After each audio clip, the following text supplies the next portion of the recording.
The death toll in Hawaii is now the deadliest U.S. wildfire in more than a century. So far, 96 people are confirmed dead. The governor fears that number will continue to grow as recovery efforts begin.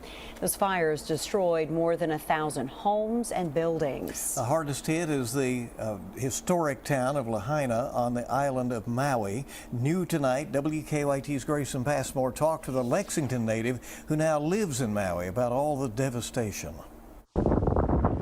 The terrifying view from her house Tuesday night. But even as flames raged across the island, Dowley's Maui home was left relatively unscathed when the series of wildfires broke out.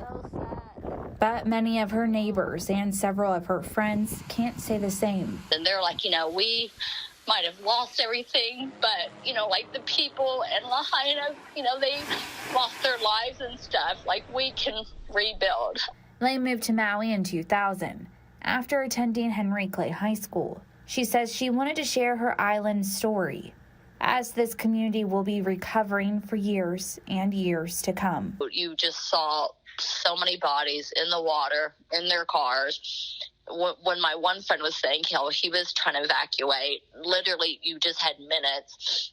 The fires have killed at least 96 people in the historic town of Lahaina, with at least 1,000 still missing. The extent of destruction is shocking, as thousands are now displaced. It's enough to bring Lay to tears as she's left looking for ways to help. And I'm just trying to think of everything I can. I've been trying to volunteer a lot and donate, and it's been great. It's been so heartwarming. The Maui community really coming together. Because right now, community, family, it's all they have. Grayson Passmore, WKYT.